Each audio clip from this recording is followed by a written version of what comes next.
ꯑꯩꯈꯣꯏꯒꯤꯅ ꯁꯨꯝ ꯌꯦꯠꯇ ꯆꯤꯡꯖꯔꯦ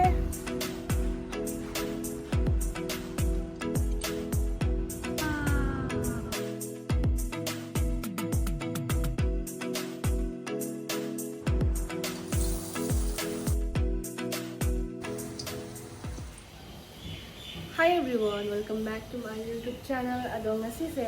sajibu CHEIRAOBANINako. Ngasise CHEIRAOBAGI loin chinaramani ayukta aisu ayuk tum hogotpadagi hojikta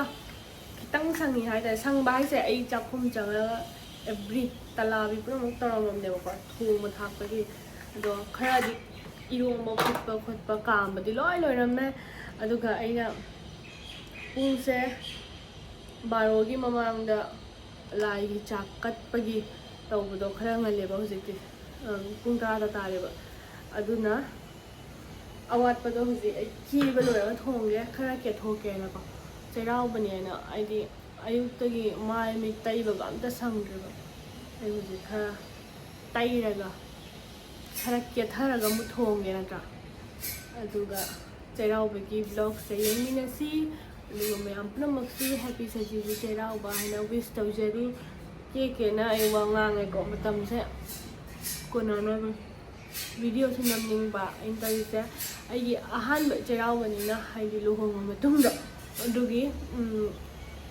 ai khobai le na leiga do ibani na haidi CHEIRAOBA se lai khuram jaraga adum Ahanba oina celebrate piktak na tawbane ba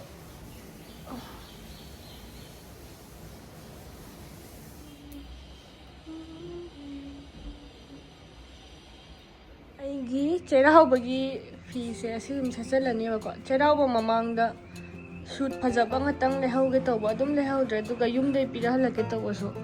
hamana agi fi myamno gyan men ta de trangpu to to aina su leisu leiningra ba haidi shoot myam le ai se se chu sete degi hanjum da lei myam du bo kamatam set ba phangdo ba khangdre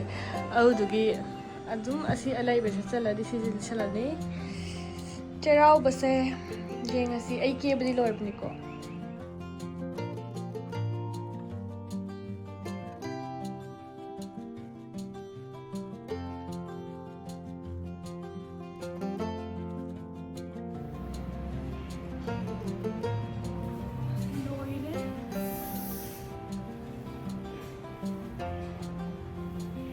Kebalore, music.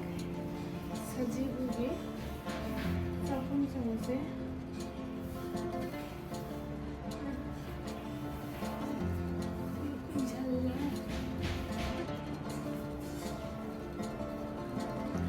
Samse punjani ko sam thadoba ngonte samse kitang jot leba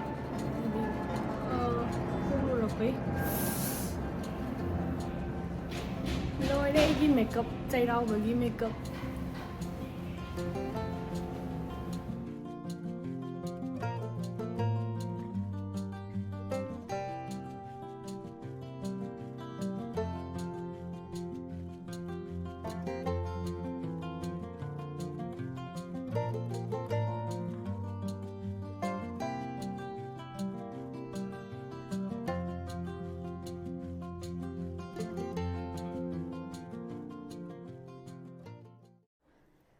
Se koina nahamuk thagiba tulsi pambiduna khak chawre aduga igi napak pise ngasi Ahanba sajibu gi lelaga laida katlani ko haidi sijinarane ba ngasi Ahanba lelaga do wangdi yam wange do manadi kya chawbo ide haidi pakthokte ba ko lam se phatta bairangde duga sigana sajibu gi maroi marang packet macha macha leibedo chakhumda sinabda nungai taina anoba loi leibagi sida leire si puthoga loina sijinadrobane sajibu gi nya leiba ngatane ba ko ado dum piktakna CHEIRAOBANI yamna mathenbudi yamoy khoigise doisu mathau tabadi puramak changeba uti hana thonge aina uti se likna thongge tawbani adum yam gi hekta yadeba ko mikhoi mi ani khata chuni aduga yenba khotpasu yaroidabani na sina karona khabiga chana ga ngaurani akhaba ma yawnai aina nimmana se makhade heke tawbani khoina kumdhabado sangdraba ayuktei ko maroi mara singge sema leire uti thongbadi koi hodre dum si hana thangdarani aduga chanaga karona khabisiga ngauthone bako siga dot ani khang leire haga chawat pai ꯍꯥꯏꯗꯤ allergy ꯇꯧꯕꯗꯣ ꯀꯪꯁꯜꯂꯛꯄꯩ ꯆꯩꯔꯥꯎꯕ ꯅꯨꯃꯤꯠ ꯍꯤꯟꯖꯥꯡ ꯍꯥꯎꯏ ꯃꯊꯦꯜ ꯃꯊꯦꯜ ꯗꯖꯥꯔꯣꯏ ꯁꯤꯁꯦ ꯖꯦꯅꯝꯁꯨ ꯈꯔ ꯀꯨꯞꯐꯟ ꯗꯖꯥꯔꯣꯏ ꯄꯀꯣꯔꯥꯒꯤ ꯐꯗꯤꯒꯣꯝꯁꯨ ꯀꯨꯞꯅ ꯁꯣꯏꯔꯒ ꯕꯣꯔꯥ ꯊꯤꯠꯄꯗ ꯈꯔ ꯍꯥꯞꯄꯒ ꯑꯗꯩ ꯀꯩꯅꯣ ꯇꯧꯕ ꯎꯇꯤ ꯊꯣꯡꯕ ꯂꯣꯏꯔꯦ ꯎꯇꯤꯁꯦ ꯐꯖꯔꯦ ꯉꯁꯥꯏꯉꯩ ꯊꯤꯔꯝꯃꯤ ꯀꯩꯅꯣ ꯍꯌꯦꯡ ꯕꯥꯏꯀꯣꯏ ꯑꯗꯨꯝ ꯀꯨꯞꯁꯟꯗ ꯌꯥꯔꯔꯣꯏ ꯀꯥꯔꯣꯠ ꯑꯈꯥꯕꯤꯒ ꯆꯅꯥꯒ ꯉꯧꯕ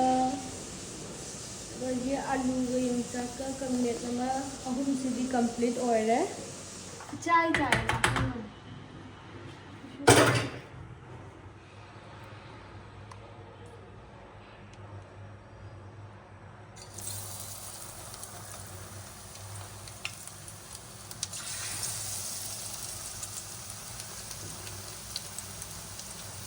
ꯐꯖꯗ꯭ꯔꯦ ꯃꯍꯤ ꯂꯥꯡꯉ ꯈꯥꯕꯩꯗꯤ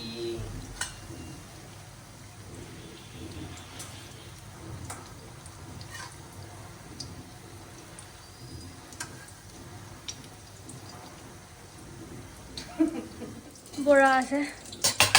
ꯑꯃꯈꯛꯇ ꯍꯥꯏꯗꯤ ꯁꯨꯃꯥꯏꯅ ꯈꯥꯃꯦꯟꯒꯤ ꯑꯣꯏꯅ ꯍꯧꯔꯦꯕꯀꯣ ꯃꯣꯇꯣꯔꯒꯤ ꯑꯃꯨꯛ ꯍꯧꯅꯤ ꯀꯥꯁꯜꯂꯦ ꯁꯤꯁꯦ ꯍꯥꯎꯋꯦ ꯌꯥꯝꯅ ꯁꯥꯏ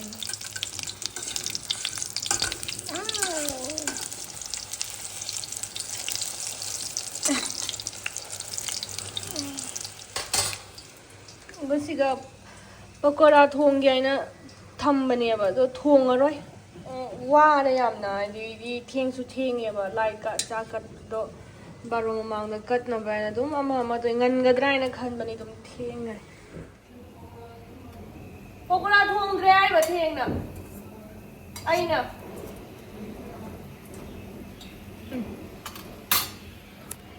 ꯑꯗꯣ ꯆꯥꯛꯂꯥꯝꯕꯅ ꯂꯣꯏꯔꯦ ꯑꯌꯨꯛꯇꯁꯨ ꯀꯔꯤꯝ ꯆꯥꯗ꯭ꯔꯤꯕ ꯁꯠ ꯂꯥꯏꯒꯤ ꯆꯥꯛꯁꯦ ꯀꯠꯊꯣꯛꯑꯒ ꯂꯥꯏ ꯈꯨꯔꯨꯝ ꯂꯣꯏꯔꯒ ꯑꯩꯈꯣꯏꯁꯨ ꯁꯖꯤꯕꯨꯒꯤꯁꯦ ꯆꯥꯊꯔꯅꯤ ꯑꯗꯨꯝ ꯚꯤꯗꯤꯑꯣꯁꯤꯁꯨ ꯐꯖꯅꯅꯦ ꯅꯝꯕꯗꯣ ꯉꯝꯗꯦ ꯃꯇꯦꯛ ꯃꯇꯦꯛ ꯐꯣꯟꯁꯦ ꯄꯥꯏꯔꯒ ꯈꯤꯇꯪ ꯈꯨꯠ ꯊꯥꯗꯣꯛ ꯌꯥꯔꯛꯄ ꯃꯇꯥꯡꯗꯅꯦ ꯑꯩꯅ ꯅꯝꯃꯤꯁꯤꯁꯨ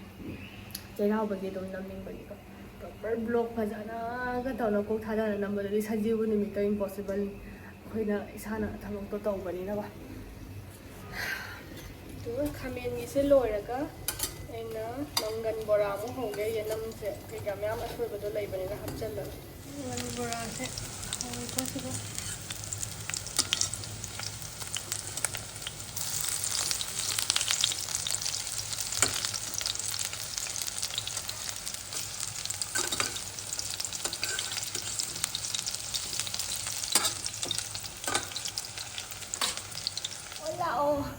ꯑꯩꯈꯣꯏ ꯃꯊꯦꯜ ꯄꯨꯝꯅꯃꯛ ꯊꯣꯡꯕ ꯂꯣꯏꯔꯦ ꯂꯥꯏꯒꯤ ꯆꯥꯛ ꯀꯠꯄ ꯃꯇꯝ ꯌꯧꯔꯦ ꯑꯗꯨꯅ ꯍꯧꯖꯤꯛ ꯃꯈꯥꯗꯒꯤ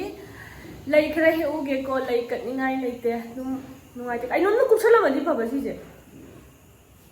ꯑꯗꯣ ꯑꯩꯅ ꯍꯌꯦꯡꯗ ꯑꯗꯨꯗꯨꯅ ꯆꯥꯛ ꯌꯦꯟꯁꯥꯡ ꯂꯣꯏꯅ ꯔꯦꯗꯤ ꯇꯧꯔ ꯊꯝꯃꯦ ꯂꯩ ꯍꯦꯛꯎꯔꯒ ꯍꯩꯔꯨꯛ ꯁꯦꯝꯃꯒ ꯂꯥꯏ ꯀꯠꯂꯒ ꯂꯣꯏꯔꯦꯕꯀꯣ ꯍꯥꯏꯗꯤ ꯄꯨꯡ 11 ꯇꯥꯔꯦ ꯍꯧꯖꯤꯛ 11:30 ꯃꯅꯨꯡꯗ ꯑꯗꯨꯝ ꯀꯠꯂ ꯂꯣꯏꯁꯤꯜꯂꯅꯤ ꯍꯥꯏꯗꯤ ꯉꯟꯅ ꯀꯠꯅꯕꯅꯤꯅꯦ ꯕꯥꯔꯣ ꯃꯃꯥꯡꯗ ꯀꯠꯅꯕꯅꯤ ꯑꯗꯨꯗꯨꯒꯤ ꯑꯩꯈꯣꯏꯅ ꯄꯕꯞ ꯇꯧꯕ ꯃꯊꯦꯜꯕꯨꯗꯤ ꯌꯥꯝꯕ ꯅꯠꯇꯦ ꯑꯗꯨꯝ ꯃꯈꯥꯗ ꯂꯩꯍꯧꯁꯦ ꯅꯨꯡꯉꯥꯏꯗ ꯁꯤꯒꯤ ꯆꯩꯔꯥꯎꯕꯁꯦ ꯈꯨꯅꯨꯡꯉꯥꯏ ꯑꯃꯅꯤ ꯃꯥ ꯅꯨꯡꯁꯥ ꯆꯦꯈꯥꯏꯔꯝꯃꯦ ꯑꯩꯈꯣꯏꯅ ꯏꯃꯨꯡꯗ ꯂꯩꯕꯩ ꯈꯪꯗꯕ ꯅꯤꯝ ꯃꯅꯥꯁꯦ ꯍꯦꯛꯇꯔꯦ ꯑꯩꯈꯣꯏ ꯉꯁꯤ ꯅꯤꯝ ꯃꯅꯥꯇꯣ ꯈꯥꯕꯤ ꯉꯧꯔꯦ ꯅꯤꯝ ꯃꯅꯥꯇꯣ ꯁꯝ ꯄꯨꯔꯥ ꯀꯪꯉꯦ ꯑꯃꯇꯪꯕꯨ ꯍꯦꯛꯑ ꯆꯤꯟꯒꯦ ꯑꯁꯤ ꯐꯖꯩ ꯐꯖꯕꯨꯗꯤ ꯐꯖꯩ ꯑꯋꯥꯡꯕꯗ ꯍꯦꯛꯎꯅ ꯁꯤ ꯖꯥꯝ ꯁꯥꯠꯇꯦ ꯖꯥꯝ ꯁꯥꯠꯄꯁꯤꯒ ꯍꯦꯛꯑꯣꯕ ꯈꯤꯇꯪ ꯁꯥꯠꯄꯁꯤꯒ ꯍꯦꯛꯇꯣꯛꯄꯤꯌꯨ ꯅꯨꯡꯉꯥꯏꯇꯦꯅ ꯑꯣꯏꯒꯤ ꯅꯥꯆꯣꯝ ꯌꯦꯠꯇ ꯆꯤꯡꯖꯔꯦ ꯀꯥꯏꯗ ꯀꯥꯞꯀꯅꯤ ꯇꯨ ꯑꯥꯗꯩ ꯁꯤꯗ ꯂꯩ ꯃꯅꯥꯛꯇ ꯀꯥꯞꯄꯤꯌꯨ ꯁꯤ ꯄꯥꯛ ꯂꯪꯈꯠꯀꯅꯤ ꯁꯤꯒꯤ ꯑꯔꯨꯝꯗ ꯀꯥꯞꯄ ꯐꯖꯅ ꯑꯩ ꯋꯥꯡꯍꯜꯂꯨ ꯈꯪꯕ ꯁꯦꯡꯕ꯭ꯔꯥ ꯑꯩ ꯑꯝꯇ ꯎꯗꯦ ꯅꯪꯒꯤꯁꯦ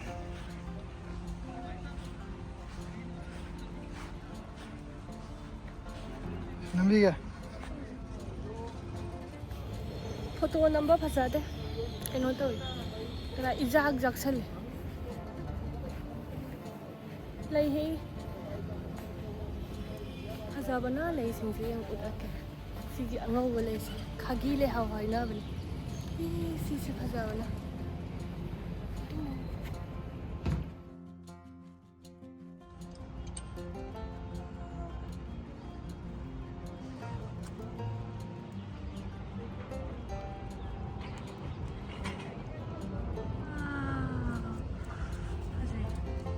Bajamne chile.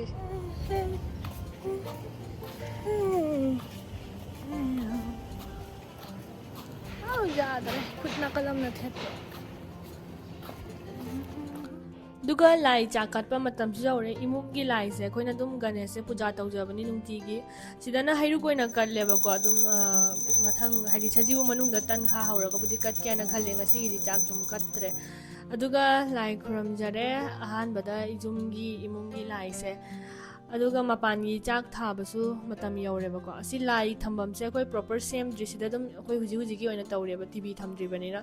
दो मपानी लाई की चाक से इनु पान थारे नु पान थानेना को हाइदि युमगी अहन्ना हुजी हुजी खोबानी ते लैबनिना इबानी की दि माना अहन ओइरमनिना माना थारे लाई चाक से हाइरुक लारुक तौरगा अदो दुम यामना का नियम का खंगबबुने तेबको दुम लाई खुरम निंबगी अखोय तौबने अदुगा अखोय बालकनी दा दुम थारे मपाना पुथोकपदो मीना फतबा मु खल्लदि सुम सोसाइटी नि नसिदा दुगा अखोयना लाई खुरम जरे से लाई खुरम बल लोरगा अखोय हु चादोय मीमा को चाही अमगी नादा येक्तबा फतबा पुना मकोकनबा उटी थोंबगा सिंपल निना मथेन का जामदेदा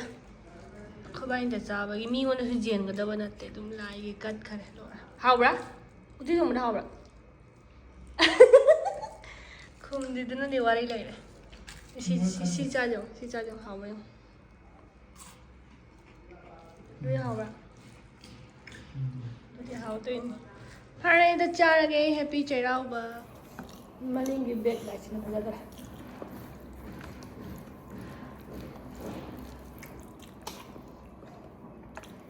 अम्मे पिलो मोरम दम साबरा हदी बंग लावरा बा हम चाबा गमीको उमो के मनम नंग थिबरा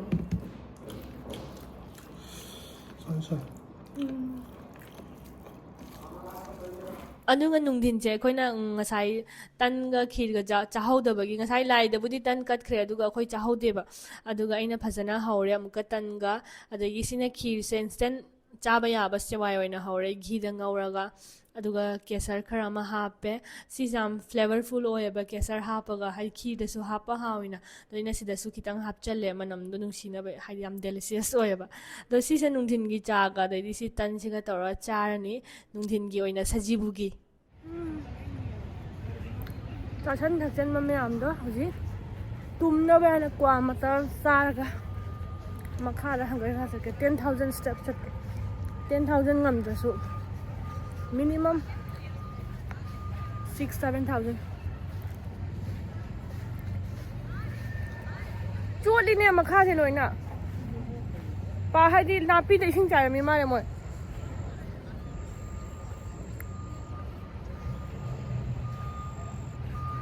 तो थंगत ले गेस का पो न चासले